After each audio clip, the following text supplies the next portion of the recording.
जो आज की वीडियो का टॉपिक है वो है स्ट्रक्चर। जो इससे पिछली वीडियो थी उसमें आपको दिखाया था कि स्ट्रक्चर किस तरीके से चलता है, हायर हाइस और हायर लोस किस तरीके से लगते हैं। प्लस आपको ये बताया था कि जब एक अप ट्रेंड होता है तो डिमांड को रिस्पेक्ट मिल रही होती है, सप्लाई फेल हो रही होती है, और जब एक डाउन ट्रेंड होता है तो कंटिन्यूसली डिमांड फेल हो रही होती है और सप्लाई को रिस्पेक्ट मिल रही होती है। तो और ये सब चीज़ें हम रियल चार्ट्स के ऊपर देखने वाले हैं। जो भी हमारे पास पेयर ओपन है वो है GBP JPY। अगर आप गौर करें तो इसके अंदर क्या हो रहा है, हमारे पास higher highs, higher low, higher high, higher low, higher high और हायर लो। अभी हम एक अप ट्रेंड के अंदर हैं और जब तक ये अप ट्रेंड चलता रहेगा हमारे पास हायर हाई, हायर लो और हायर हाई लगते रहेंगे।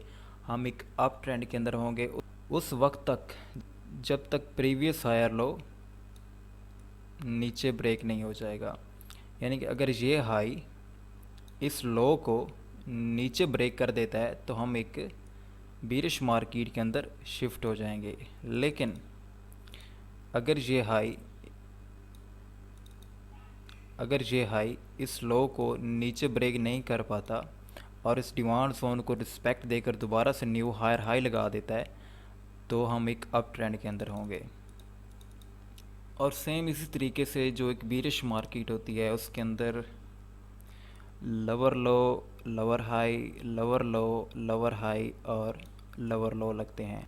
और उस वक्त तक हम एक बीरिश मार्केट के अंदर होते हैं जब तक प्राइस प्रीवियस लोअर हाई को ऊपर ब्रेक ना कर दे और एक न्यू हायर हाई ना लगा दे।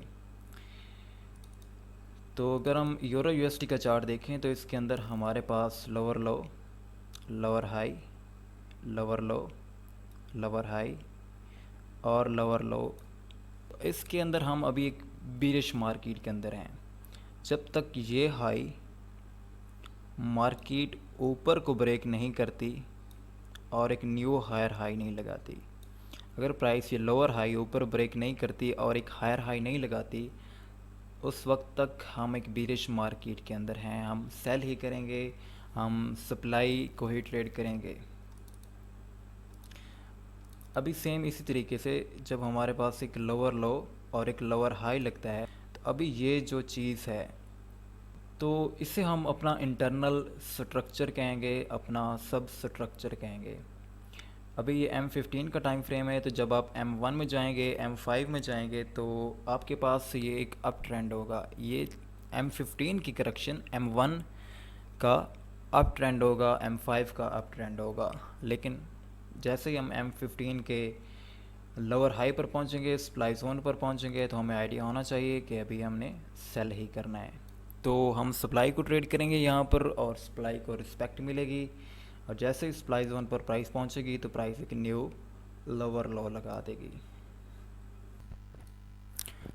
अभी अगर आप यहाँ पर देखें तो हम M15 के टाइम फ्रेम में हैं और ये हमारा लोअर हाई है और ये लोअर लो। M15 के अंदर हम एक बेरिश मार्केट के अंदर हैं। तो इसमें अब जो इंटरनल स्ट्रक्चर है एक तो वो ये है, जो ये लास्ट बीरिश लेग बना है हमारे पास, इसके अंदर M1 का और M5 का भी ट्रेंड है। Lower low, lower high, lower low, lower high और इसी तरीके से ये M15 का जो लास्ट बीरिश लेग, इसके अंदर ये M5 का भी इंटरनल स्ट्रक्चर है।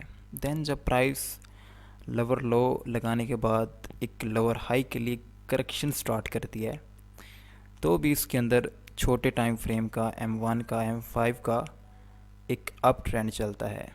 और फाइनली जब हम सप्लाई जोन में जाकर टैप होते हैं, प्राइस सप्लाई जोन में पहुंचती है तो दोबारा से हमें सेलिंग देखने को मिलती है और प्राइस दोबारा से एक न्यू लोअर लो लगाती है। अब जब प्राइस यहाँ पर इंटरनल स्ट्रक्चर ब्रेक करती है तो इंटरनल स्ट्रक्चर को ब्रेक करने के बाद प्राइस क्या करती है कि लोअर टाइम फ्रेम का एक स्ट्रक्चर चलता है इसके अंदर। जब प्राइस लोअर हाई लगाने के बाद न्यू लोअर लो लगाती है और जब प्राइस नीचे आती है सप्लाई जोन से रिजेक्ट होकर, सप्लाई सप्लाई जोन से सेलिंग होती है, तो इस लास्ट बीरिश लेग के अंदर भी इंटरनल स्ट्रक्चर होता है M5 का और M1 का। तो इसी तरीके से जब प्राइस दोबारा से करेक्शन करती है तो भी M5 और M1 का अप ट्रेंड होता है। उसके बाद जो अगली चीज़ आपको पढ़ाई थी कि जब भी हम एक अप ट्रेंड के अंदर होते हैं तो उसमें सप्लाई फेल हो रही होती है, लेकिन वो सप्लाई इमीडिएटली फेल नहीं होती, उसको एक मरतबा रिस्पेक्ट ज़रूर मिलती है लोअर टाइम फ्रेम के अंदर ही, देन वो फाइनली फेल हो जाती है। तो अभी हम ये चीज़ रियल चार्ट्स के ऊपर देखने वाले हैं। GBP, JPY, H1 और H4 टाइम फ्रेम के अंदर अभी हमारे पास एक बीरिश स्ट्रक्चर है, एक बीरिश मार्केट के अंदर है हम। तो अगर इसमें आप जाकर देखते हैं तो सप्लाई को रिस्पेक्ट मिल रही है और डिमांड फेल हो रही है।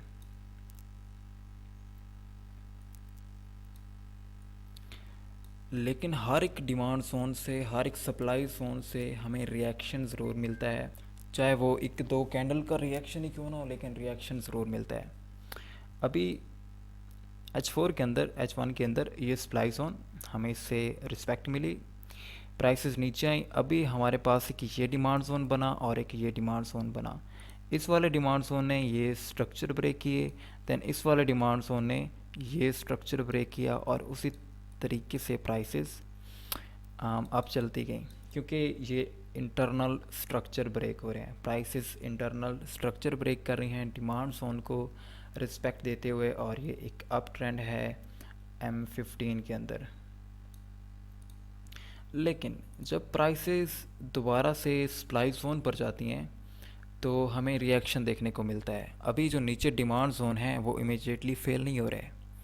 अभी प्राइसेस ने क्या किया, जैसे ही प्राइसेस सप्लाई जोन में गई, हायर टाइम फ्रेम के सप्लाई जोन में जाकर टैप हुई, तो प्राइसेस ने इंटरनल स्ट्रक्चर ब्रेक किए। इंटरनल स्ट्रक्चर की प्राइसेस ने मल्टीपल लेयर ब्रेक की। देन फाइनली प्राइसेस हमारे उस डिमांड जोन में आई जिसने ये स्ट्रक्चर ब्रेक किया था और इस सप्लाई को फेल किया था। और इसमें आने के बाद हमें रिएक्शन देखने को मिला। ये डिमांड जोन इमीडिएटली फेल नहीं हुआ, इसे रिएक्शन देखने को मिला। अभी प्राइसेस उस सप्लाई जोन में जाएंगी जिसने इंटरनल स्ट्रक्चर ब्रेक किए, यानी कि हायर टाइम फ्रेम के सप्लाई जोन में टैप होने के बाद जो रिएक्शन देखने को मिला उसने इंटरनल स्ट्रक्चर ब्रेक किए। देन हम डिमांड जोन पर आए, डिमांड जोन को रिस्पेक्ट मिली। अब जो वहाँ पर न्यू सप्लाई जोन बना था प्रीवियस सप्लाई जोन की मिटिगेशन के बाद, जिसने इंटरनल स्ट्रक्चर ब्रेक किए, अब प्राइस उसमें टैप होगी और हमें एक अच्छा खासा रिएक्शन देखने को मिलेगा। सेम अभी हमारे पास ये नीचे भी डिमांड जोन है जिससे कि हमें एक करेक्शन देखने को मिली थी H1 की, H4 की। अभी चलें ये देखते हैं कि ये कितना इसको रिस्पेक्ट देती हैं। अभी ये देखें प्राइसेस जब इसमें आई तो डिमांड को इमीडिएटली फेल नहीं किया, डिमांड को भी रिस्पेक्ट मिली। ऊपर फिर सप्लाई जोन है, हर एक सप्लाई जोन से आपको रिस्पेक्ट ज़रूर मिलती है, सप्लाई जोन से रिएक्शन ज़रूर मिलता है। जैसे कि ये सप्लाई जोन, तो ये हमें रिएक्शन देखने को मिला। अभी ये रिएक्शन इतना था कि डिमांड तक आई प्राइसेस और दोबारा से ऊपर चली गई, और जब दोबारा से सप्लाई जोन में आई जो कि ये वाला सप्लाई जोन था, तो हमें यहाँ से रिएक्शन ज़रूर देखने को मिला, लेकिन वो रिएक्शन इतना था कि डिमांड जोन में आई प्राइसेस और दोबारा से अप चली गई। और फाइनली प्राइसेस इंटरनल स्ट्रक्चर बनाने के बाद छोटे टाइम फ्रेम के अंदर हायर हाइज हायर लोज इस तरीके से जब फाइनली सप्लाई जोन में टैप होती हैं तो वहाँ से हमें रिएक्शन देखने को मिलता है। अभी उस रिएक्शन ने दोबारा से इंटरनल स्ट्रक्चर ब्रेक किए, और जब डिमांड जोन पर आई तो हमें डिमांड जोन से रिस्पेक्ट मिली और फाइनली उस सप्लाई जोन में टैप हुए जिसने इंटरनल स्ट्रक्चर ब्रेक किए थे, और वहाँ से हमें रिएक्शन मिलेगा और एक न्यू लोअर लो लगेगा। अभी प्राइसेस जब इस सप्लाई जोन से रिस्पेक्ट लेकर नीचे आ रही हैं तो प्राइसेस ने इंटरनल स्ट्रक्चर ब्रेक किया यहाँ पर और ये यहाँ पर। अभी जो इंटरनल स्ट्रक्चर को ब्रेक करने के बाद न्यू सप्लाई जोन हमारे पास क्रिएट हुआ है, जो प्रीवियस सप्लाई जोन की मिटिगेशन के बाद बना है, हम उससे एंट्री लेंगे। और फाइनली जब प्राइसेस उसमें आती हैं तो हमें दोबारा से एक रिएक्शन देखने को मिलता है, और प्राइसेस अब में भी ये प्रीवियस जो भी हमारे पास लोअर लो है इसको नीचे ब्रेक करके एक न्यू लोअर लो लगा सकती हैं। दोबारा से वही बात कि हर एक सप्लाई डिमांड जोन से रिस्पेक्ट ज़रूर मिलती है, रिएक्शन ज़रूर मिलता है। ये सप्लाई जोन इससे रिएक्शन ज़रूर मिला, बट फाइनली प्राइसेस ने उस सप्लाई जोन में जाना था जिसने इंटरनल स्ट्रक्चर ब्रेक किया, और जैसे ही हम वहाँ पर गए तो हमें एक फॉल थ्रू देखने को मिला, एक अच्छा खासा रिएक्शन देखने को मिला। आप जिस मर्जी टाइम फ्रेम में चले जाएं, चाहे आप H4 में रहें, H1 में रहें, M1 में रहें या वीकली टाइम फ्रेम में रहें, ये चीज़ें इसी तरीके से चलती हैं, स्ट्रक्चर इसी तरीके से चलता है, सप्लाई डिमांड को रिस्पेक्ट इसी तरीके से मिलती है। तो इसकी बजाय कि हम हायर टाइम फ्रेम में ट्रेड करें, क्यों ना हम छोटे टाइम फ्रेम के अंदर ट्रेड करें। एक पेयर सेलेक्ट करें, उसी पेयर पर जितनी हो सके हम प्रैक्टिस करें, देन हायर टाइम फ्रेम के सप्लाई डिमांड जोन को लोअर टाइम फ्रेम के अंदर हम ट्रेड करें।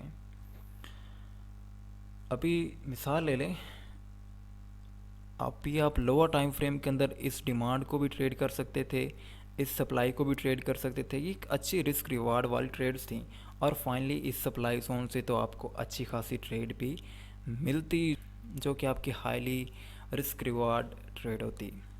तो स्ट्रक्चर जो है हमारे पास वो हर टाइम फ्रेम के अंदर एक ही तरीके से चलता है, चाहे वो H1 हो, वीकली टाइम फ्रेम हो या M1 हो। वो आप पर डिपेंड करता है कि आपने किस तरीके से ट्रेड करनी है, आपको कौन सा टाइम फ्रेम अच्छा लगता है। आप चाहें तो H4 के सप्लाई डिमांड को आप M15 में भी ट्रेड कर सकते हैं, M1 में भी ट्रेड कर सकते हैं, H4 में भी ट्रेड कर सकते हैं। ये टोटली आप पर है, आप हर एक टाइम फ्रेम के अंदर रहकर ट्रेड कर सकते हैं। लेकिन होता क्या है कि अगर आप H4 में ट्रेड करते हैं सप्लाई डिमांड को, तो उससे क्या होगा कि रिस्क रिवार्ड कम होगा, स्टॉप लॉस ज़्यादा बड़े होंगे, आपको रिवार्ड कम मिलेगा। M15 में करते हैं तो वही सेम चीज़, थोड़ा सा रिस्क रिवार्ड बेहतर होगा, स्टॉप लॉस थोड़े से कम होंगे। और लेकिन अगर आप M1 के अंदर ट्रेड करते हैं जिस तरीके से, क्योंकि जो हमारे एंट्री क्राइटेरिया होंगे वो M1 के अंदर होंगे, हमने एंट्री M1 के अंदर ही लेनी है।